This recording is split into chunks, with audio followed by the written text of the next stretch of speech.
안녕하세요. 오늘은 공병호 씨가 지난 20대 총선 때 새누리당 공천관리위원장이었던 이한구 씨에 대해 뭐라고 했는지 탐구해 보도록 하겠습니다. 공병호 씨는 이한구 씨의 공천에 대해 수많은 독서를 날렸습니다. 거의 악담에 가까운 수준인데요. 이 중에 제가 몇 개만 골라서 소개해 드리도록 하겠습니다. 보시는 화면은 공병호 씨의 블로그입니다. 이 블로그에서 이한구로 검색을 해보면 자그마치 42건의 게시물이 나타납니다. 여기 나타난 거의 모든 게시물이 이한구 씨에 대한 원색적인 비난을 담고 있습니다. 자, 이 글은 2016년 총선을 한 달 앞두고 이한구 씨의 공천을 비난하는 내용입니다. 제목이 이한구는 충견인가? 입니다. 그러니까 공병호 씨는 이한구 씨를 가리켜 박근혜 대통령의 개라고 모욕을 한 겁니다. 공천 학살을 두고 이한구 위원장은 하늘을 우러러 한 점 부끄러움이 없다고 생각하고 있고 그렇게 말하고 싶을 겁니다. 그러니까 이한구 씨가 공천 학살을 했다고 비난하고 있죠. 이한구 위원장이 공당의 공천위원장으로서 공평무사한 공천권을 행사해야 한다는 소임을 버리고 충견의 역할을 자임했다는 비난을 면하기 어려울 것입니다. 자, 3월 18일에는 감정이 격해졌는지 이한구 씨를 비난하는 시를 짓습니다. 분열된 야당에는 이길 수 있다는 오만방자함이 담겨있네. 역사는 조직 몰락의 원인으로 교만함을 으뜸으로 진단해.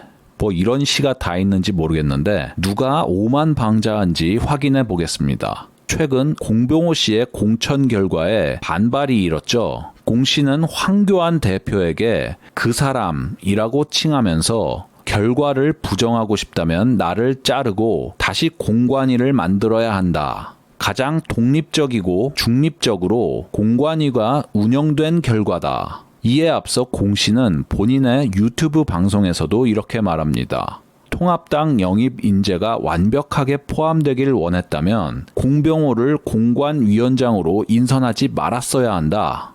뭐 이쯤 되면 배째라 수준이죠. 2016년 3월 25일에는 김무성의 결단이라는 김무성 찬양가를 썼습니다. 김무성의 도장론을 구당의 결단이자 구국의 결단이라고 찬양을 했습니다. 여기 구자의 한자가 틀렸죠. 자세한 사항은 공병호 선생을 위한 국어교실 비디오를 참조하시기 바랍니다. 아무튼 그 와중에 이한구 씨를 다음과 같이 또 비난합니다. 많은 국민들이 주책 없이 칼춤을 추는 이한구에게 고개를 설레설레 흔드는 정도가 아니고 도대체 이게 공당인가 아니면 박당인가 라는 한탄을 하고 있습니다.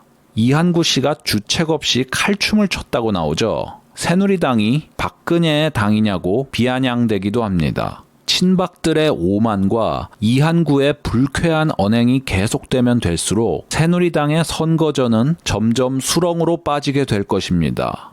이것은 이한구 씨가 공천 과정에서 모질고 무례한 모습을 보였고 낙천자들을 모욕했다는 글입니다. 이한구, 왜 그렇게 모질고 무례하였을까? 이번에도 마지막 순간까지 칼춤을 추고 궤변을 늘어놓는 이한구 위원장. 여기서 공병호 씨는 내로남불을 하고 있죠. 이한구 씨와 박통을 그렇게 모질고 무례하게 모욕을 해놓고서 어떻게 저런 소리를 할 수 있는지 수수께끼입니다. 이번 건을 보면서 인간에 대해 다시 생각하게 되고 나 자신에 대해 다시 생각하게 됩니다. 누구든지 완장을 차면 그런 위험이 있기 때문입니다. 이 구절은 뭔가 자기 예언적이지 않습니까? 4년 전 저 글을 쓴 공병호 씨는 결국 공천관리위원장이란 완장을 찼죠. 드디어 2016년 4월 13일 총선 결과가 새누리당의 참패로 나오자 공병호 씨는 박통과 친박, 이한구 씨를 싸잡아 성토하는 글을 게시합니다. 이렇게 화가 난 마음에 불을 질렀던 것이 바로 이한구 공관위원장의 독선적인 공천이었습니다. 이 작업은 이한구 혼자서 진행하는 것이 아니라 윗선의 지시 혹은 의중에 따라서 행해지는 작업으로 받아들였습니다. 그러니까 이한구 씨의 독선적인 공천이 박통의 지시에 따른 것이란 얘기죠. 또 박통이 경제를 파탄낸 것처럼 얘기합니다. 소통이 안 되는 불통이라고도 하죠. 그런데 여기를 보시죠. 여권과 청와대는 180석 운운하면서 야권 분열에 안심을 하였습니다. 180석 운운한 것은 김무성인데 이것을 박통의 잘못으로 비난하고 있죠. 자, 2015년 12월 22일 김무성은 총선 180석 이상 충분히 가능하다 라고 말했죠. 이듬해 1월 1일에도 김무성은 야권의 분열을 언급하면서 또 180석을 호언장담합니다. 즉 공병호 씨는 사실을 제대로 확인하지도 않고 김무성의 잘못을 박통이 했다고 가짜뉴스를 퍼뜨린 셈이죠. 그러면서 김무성에 대한 칭찬은 빼놓지 않고 있습니다. 이러한 민심을 김무성 의원이 반전시키려고 노력했다. 이분 김무성이 뭐라고 했는지 모르시나요? 이한구 씨의 공천안에 선거에 지는 한이 있더라도 수용하지 못하겠다고 했죠. 김무성이 당시 반대한 명분이 뭐였는지 아십니까? 전략공천 방식이 비민주적이라는 겁니다. 그러니까 전략공천이 허용되느니 문재인의 민주당에게 국회를 넘겨주는 게 낫다는 얘기죠. 지금 미래통합당에서 전략공천을 하고 있죠. 그런데 왜 외면하고 계시죠? 전략공천을 막기 위해서라면 선거에서 져도 된다면서요. 그럼에도 공병호 씨는 이런 김무성을 묘사할 때는 용비어천가 수준의 찬양일색입니다. 심지어 김무성의 도장런을 가리켜 나라를 구하고 당을 구하는 결단이라고 했죠.